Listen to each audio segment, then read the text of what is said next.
Nos disponíamos estos últimos días de los ejercicios espirituales a contemplar el misterio pascual, y si ayer contemplábamos la entrada solemne de Jesús en Jerusalén, os invito a que hoy nos situemos en el cenáculo, en esa despedida de Jesús de los discípulos en la última cena. Dependiendo del evangelista que nos lo cuente, pone el acento más en unos detalles u otros, pero básicamente nos encontramos como dos grandes versiones. La versión de los sinópticos, que nos narran en la última cena sobre todo el relato de la institución de la Eucaristía, y en cambio San Juan pone más el acento en la despedida de Jesús, que se inicia con un gesto simbólico profético, el lavatorio de los pies, y continúa con ese discurso sacerdotal, ese discurso de despedida de Jesús, en el cual nos da el mandamiento del amor, en el cual nos invita a la unidad en el Espíritu, nos promete el Espíritu Santo y reza al Padre por nosotros. Se trata, por tanto, de que nos sentemos a la mesa con el Señor, que nos situemos en el cenáculo como uno más en ese banquete que es anuncio del banquete del reino de Dios. Nos dice el propio San Ignacio en los ejercicios espirituales, cuando introduce la contemplación de la cena: primero, contemplar cómo comió el Cordero Pascual con sus 12 apóstoles, a los cuales les predijo su muerte. En verdad os digo que uno de vosotros me ha de vender. Segundo, lavó los pies de los discípulos hasta los de Judas, comenzando por San Pedro, el cual, considerando la majestad del Señor y su propia bajeza, no queriendo consentir, decía: Señor, ¿tú me lavas a mí los pies? Mas San Pedro no sabía que en aquello daba ejemplo de humildad, y por eso dijo: Yo os he dado ejemplo para que vayáis y hagáis como yo hice. Tercero, nos dice San Ignacio, instituyó el sacratísimo sacrificio de la Eucaristía, en grandísima señal de su amor, diciendo: Tomad y comed. Acabada la cena, Judas se sale a vender a Cristo nuestro Señor.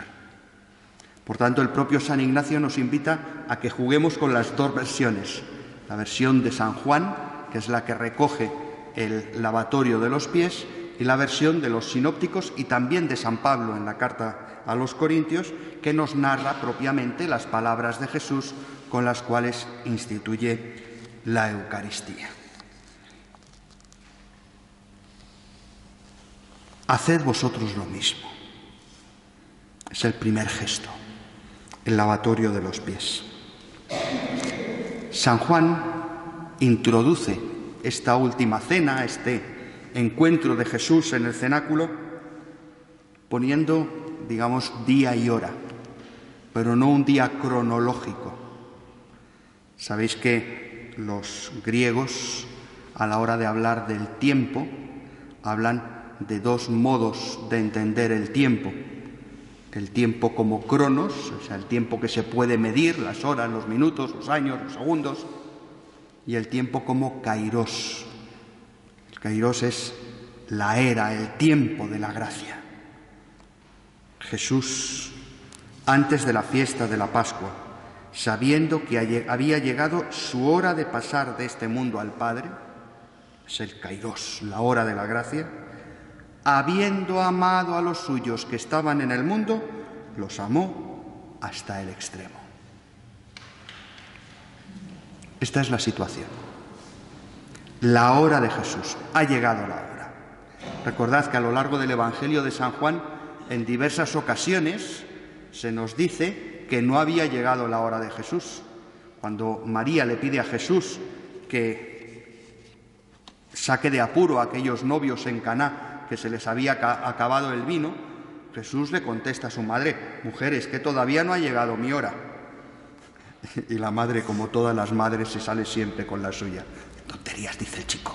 Haced lo que los diga. No ha llegado mi hora. ¿Por qué? Porque tenía que esperar a la Pascua. ¿Recordáis que hablábamos también de esto cuando hablábamos del silencio mesiánico? ¿Por qué no se puede hablar de Jesús? ¿Por qué no se puede decir que Jesús es el Mesías? Porque todavía no había llegado la hora, porque todavía no había llegado el tiempo de la salvación. Ya ha llegado. ¿Y en qué se manifiesta? Pues en que, habiendo amado a los suyos que estaban en el mundo, los amó hasta el extremo. Y San Juan nos sigue describiendo ese ámbito de la última cena. Estaban cenando, ya el diablo había suscitado en el corazón de Judas, hijo de Simón Iscariote, la intención de entregarlo.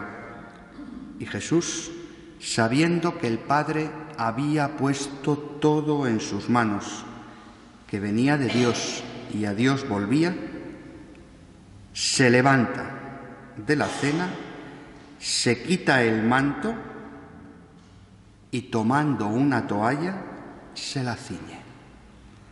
Recordad que ayer terminábamos la meditación recordando al ciego de Jericó. Se levantó y se quitó el manto. Es la actitud de ponerse en marcha. El ciego se pone en marcha hacia Jesús. Jesús se pone en marcha hacia nosotros. Jesús no tiene que quitarse un manto de hombre viejo, no tiene que quitarse el manto del pecado. Pero Jesús se dispone a dar una batalla, la batalla del amor. Quitarse el manto y ceñirse la cintura, como nos sigue diciendo el evangelista, es el gesto de los soldados. Cuando van a luchar cuerpo a cuerpo, se quitan aquello que les estorba y se ciñen el arma. Jesús se quita el manto y, tomando una toalla, se la ciñe. Esa es su arma. El único arma que necesita es aquella que le permite hacer un gesto de amor, un gesto de caridad, un gesto de servicio. La toalla es aquello que le identifica como el guerrero de la humildad, como el soldado del amor. Luego echa agua en la jofaina y se pone a lavarles los pies a los discípulos, secándoselos con la toalla que se había ceñido. A mí, como sacerdote, este es uno de los gestos litúrgicos que hemos heredado directamente de la Sagrada Escritura que más me impacta y más me emociona. Cada año, cuando llega el Jueves Santo y hacemos el lavatorio de los pies, es el gesto del servicio, es el gesto de la humildad, es el gesto de ponernos al servicio de la humanidad. Lavar los pies era un gesto que hasta los esclavos del Imperio Romano podían negarse a hacer. Fijaos que siendo esclavo tengo que hacer todo lo que me dice mi señor. Pues el derecho romano establece que si un esclavo se niega a lavar los pies de su señor, no se le puede castigar, porque es un gesto de tanta humillación que no se puede exigir a nadie. Es un gesto de caridad, es un gesto de servicio gratuito. Es el gesto que Jesús tiene con nosotros y que simboliza y profetiza todo lo que va a venir después. Su entrega, su muerte y también su resurrección, porque muerte y resurrección son el modo que Jesús ha elegido y abrazado para salvarnos del pecado. Es el gesto que nos purifica, igual que ese agua purifica y lava los pies de los discípulos. El agua que emana del costado de Cristo en el propio Evangelio de San Juan y el agua bautismal, en definitiva, es la que nos incorpora a la Pascua y nos purifica. Y llega Pedro, aquel en quien Jesús ha depositado toda su confianza, aquel que le ha dado el poder o la potestad sobre el resto de los apóstoles, aquel que se sabe, digamos, heredero de la autoridad de Jesús. Señor, ¿cómo vas a lavarme los pies tú a mí? Jesús le replicó: lo que yo hago no lo entiendes tú ahora, pero lo comprenderás más tarde. Pedro le dice: no me lavarás los pies jamás. Jesús le contestó: si no te lavo, no tienes parte conmigo. Simón Pedro le dice: si de lo que se trata es de tener parte en el reino de Dios, no solo los pies, todo el cuerpo, hasta la cabeza. Porque quiero ser del todo tuyo, porque quiero pertenecer del todo a ti. Jesús le dice: uno que se ha bañado no necesita lavarse más que los pies, porque todo él está limpio. También vosotros estáis limpios, aunque no todos, porque sabía quién lo iba a entregar. Por eso dijo: no todos estáis limpios. ¿Sabría Jesús que Pedro le iba a negar? Seguro que sí. Y cuando Pedro le dice: bueno, yo ya soy de los tuyos, soy del todo, yo la daría la vida por ti, Jesús no le recrimina, no le echa nada en cara. Tampoco lo hará cuando se vuelva a encontrar con él después de resucitar. Es el amor de Jesús hasta el final el que se manifiesta en ese lavatorio de los pies. Y es un gesto con moraleja. Una y otra vez los discípulos han oído a otros judíos y ellos mismos le han dicho a Jesús: rabí, rabino, maestro de la ley. Y entonces Jesús utiliza ese apelativo para hacerles comprender el gesto y las repercusiones del gesto. ¿Comprendéis lo que he hecho con vosotros? Vosotros me llamáis el Maestro y me llamáis el Señor, y decís bien porque lo soy. Pues si yo, el Maestro y el Señor, os he lavado los pies, también vosotros debéis lavaros los pies unos a otros. El lavatorio de los pies no es un gesto gratuito, es un gesto comprometedor, porque el Señor me ha lavado los pies a mí. No puedo hacer otra cosa que seguir toda mi vida lavando los pies de mis hermanos. Si el Señor ha dado la vida por mí, yo no puedo hacer otra cosa que dar la vida por los míos.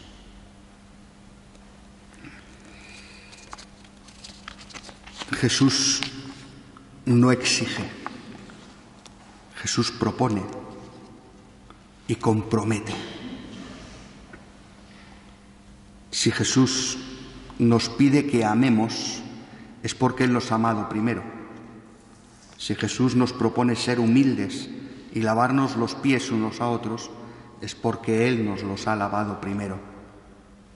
Por eso cuando les dé la síntesis de toda su predicación, en esa misma cena, les dirá: os dejo solo un mandamiento, que os améis como yo os he amado. Y por si no lo han entendido, se lo explica. Nadie ama tanto como el que da la vida por sus amigos. Vosotros sois mis amigos si hacéis lo que yo os mando, porque ya no os llamo siervos, dado que yo me he hecho siervo vuestro. A vosotros os llamo amigos, porque todo lo que he conocido a mi Padre os lo he dado a conocer. Situémonos ante este misterio. Pongámonos en la mesa del Señor. Dejémonos lavar los pies. San Ignacio, en sus contemplaciones, en sus meditaciones, una y otra vez invita al ejercitante a acercarse a la palabra de Dios. Él dice, como si presente me hallare. Es decir, imagínate allí, imagínate en el cenáculo y reclínate, como estaban todos reclinados en torno a la mesa, y déjate lavar por Cristo. Si huyes, puede ser por dos cosas: o porque te da vergüenza, o porque no quieres comprometerte. Si de algo nos han servido estos ejercicios, ha sido para no avergonzarnos de nada ante Cristo, porque Él es la misericordia, y a descubrir que no nos sirve de nada escondernos de los planes de Cristo, porque al final el Señor nos acaba encontrando y nos acaba poniendo en el camino recto. Es lo de Jonás, que el Señor me dice, vete a predicar a Nínive. Bueno, es que es muy difícil, es que es muy complicado. No, me voy a meter en un barco y me voy a otro sitio para que el Señor no me complique la vida. Y al final te metes en el barco, viene la tormenta, te come la ballena, te vomita la ballena en el mismo sitio. Y dice, y ahora a predicar. No sirve de nada apartarnos de la voluntad de Dios, porque el Señor siempre reconduce nuestra vida. Podemos acercarnos también a los relatos de los evangelistas sinópticos. Os propongo ahí el de Mateo, pero podéis elegir el que queráis. El primer día de los ácimos se acercaron los discípulos a Jesús y le preguntaron, ¿dónde quieres que vayamos a prepararte la cena de Pascua? El maestro se lo explica y nos sitúa el evangelista al atardecer, a la hora de cenar, en torno a la mesa. Mientras comían, una vez más nos vuelven a contar que predice la traición.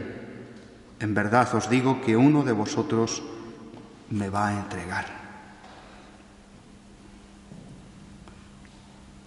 Imaginémonos allí. ¿Seré yo acaso, maestro? Todos silbando y mirando para otro sitio, porque en el fondo, cualquiera era capaz de entregarle. Es curioso que si los apóstoles empiezan a preguntarle uno tras otro, ¿seré yo?, es porque ninguno se fiaba de sí mismo. Es porque todos sabían que eran capaces de traicionarle. Uno fue el que metió la pata, quizá el que estaba más condicionado por su tarea. Dicen que cuando llevas la bolsa del dinero, pues tienes más tentaciones de quedarte con el dinero de la bolsa. Cuando estás entre cosas materiales, pues quizá la tentación de vender por dinero a otro es más grande. No lo sabemos, pero ninguno se fía de sí mismo ni de sus compañeros. ¿Seré yo acaso?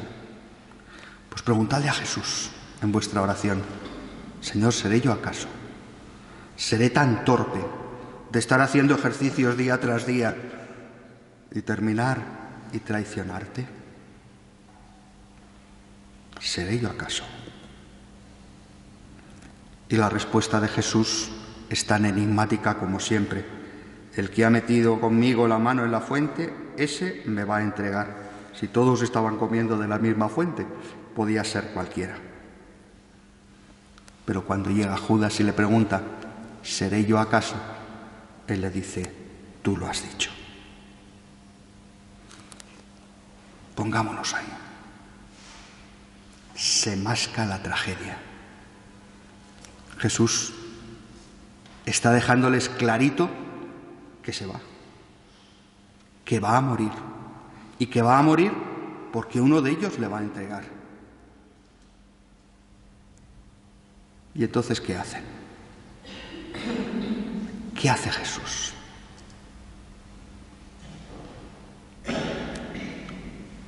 podemos imaginarnos cualquier situación, desde echarles del grupo a irse con su madre a cenar a otro restaurante. ¿Qué hace Jesús? Pues sacramentalizar su entrega en la Pascua que están celebrando. Es el banquete de la Pascua. Es el recuerdo de la liberación del pueblo de Israel. Por eso se comía de una manera tan peculiar, de pie, preparados para salir corriendo, como los israelitas en Egipto, deprisa y corriendo con la comida a medio hacer. ¿Por qué es la Pascua? Porque el Señor viene a liberarnos. Y Jesús, que recuerda la alianza del pueblo de Israel en el Éxodo, camino de la Pascua, en el Sinaí, entregándoles las tablas, les dice, pues ahora voy a hacer una alianza nueva y eterna. Mientras comían, tomó pan, pronunció la bendición, lo partió y lo dio a los discípulos. Tomad, comed, esto es mi cuerpo. Después el cáliz. Este es la sangre de la alianza, derramada por muchos para el perdón de los pecados. Nos ha sorprendido, ya nos vamos acostumbrando. Yo todavía alguna vez me equivoco, lo del por muchos. Por todos los hombres, por muchos, por algunos. Jesús muere por todos, ciertamente por todos, pero respetando nuestra libertad.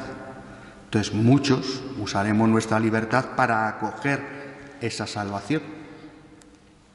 Pero puede haber quien no la quiera, puede haber quien la rechace. Y por eso es por muchos, porque la libertad está ahí.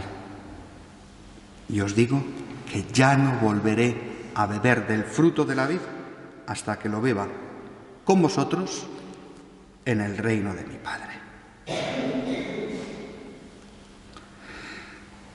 Qué mal rato estarían pasando.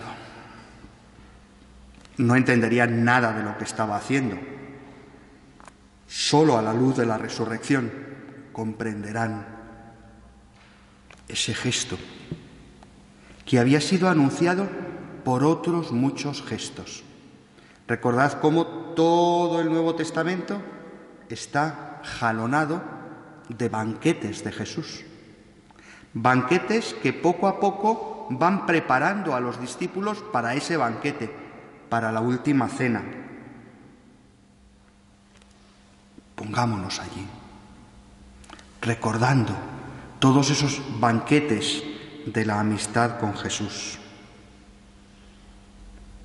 La mesa es el lugar de la intimidad y la comunión. Allí se reúnen los amigos de Jesús y reclinan la cabeza sobre su pecho. Qué bonito el gesto, ¿verdad? Apoyar la cabeza en el pecho de Jesús. No entiendo nada. ¿Qué está pasando? Nos dice que te vamos a dejar, que te vas a morir. Sé nuestro consuelo. Ponemos ante Jesús nuestras vidas desgastadas, como aquella mujer que derramó el perfume de Jesús en los pies de Jesús. ¿Recordáis el primer día? El perfume más caro para ti. Recordad ese otro banquete al cual hemos sido invitados tantas veces. El banquete del Padre bueno y del Hijo pródigo, donde se nos volvió a poner la túnica, el anillo de la potestad. La mesa de Jesús es lugar de fiesta por el perdón. Recordad cómo Jesús también nos hablaba de un banquete al cual había muchos que no querían ir. Los que estaban invitados a la boda se escaquean, no quieren compromisos. Es que yo tengo mis cosas, no quiero saber con nada de ese. Pero mira por dónde. El Señor llena la sala de invitados, escogiendo a los pobres, a los lisiados, a los que están en la encrucijada del camino. Solo hace falta que te vistas de fiesta para estar en el banquete del Señor.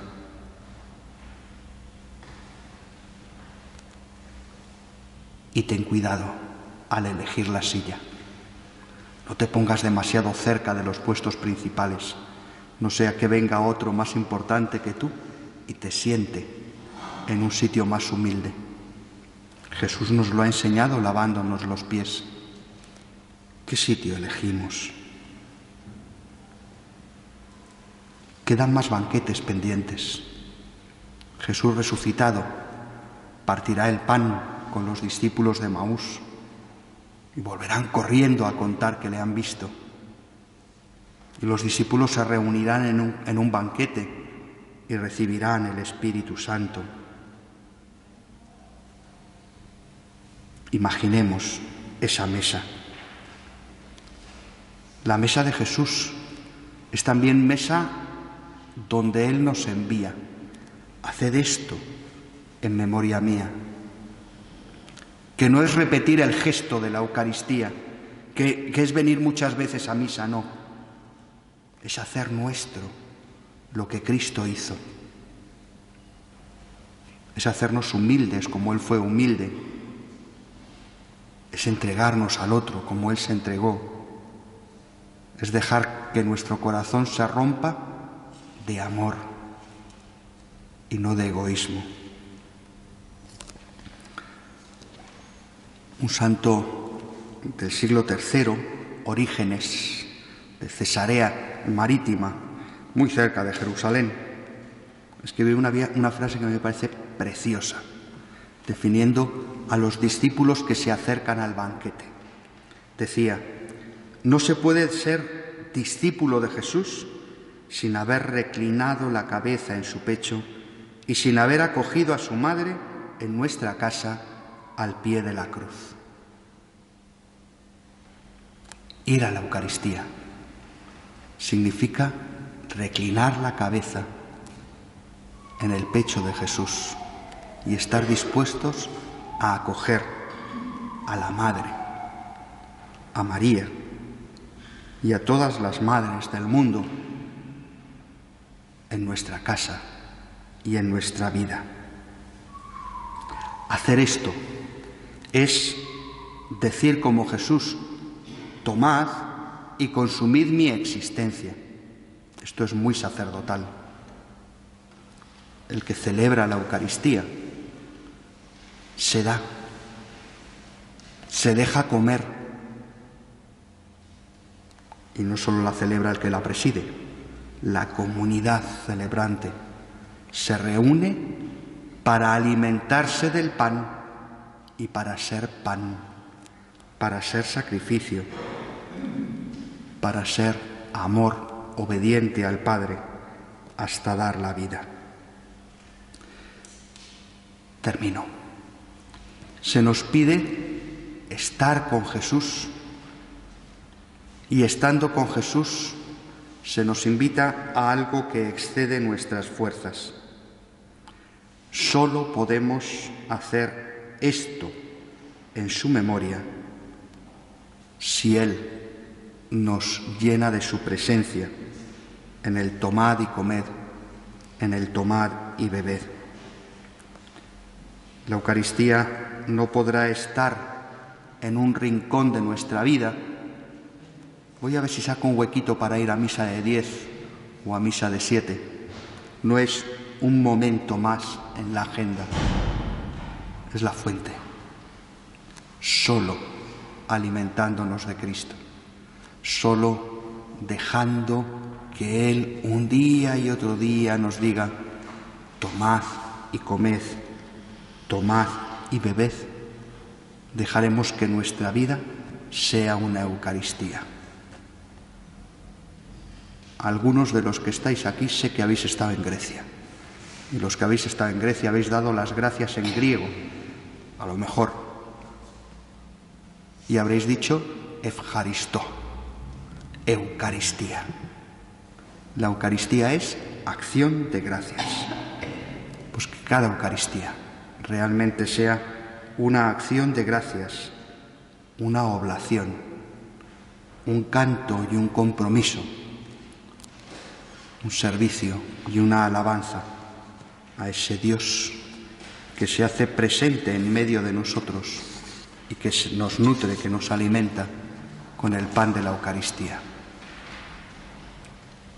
Que vayamos a misa para dar gracias y que, llenos de las gracias de nuestro Dios, nos hagamos con nuestros hermanos alimento de salvación, y que la contemplación en este rato de la Eucaristía nos ayude a identificarnos con ese Cristo que nos ama hasta el final, hasta derramar su sangre, la de la nueva alianza, para nuestra salvación.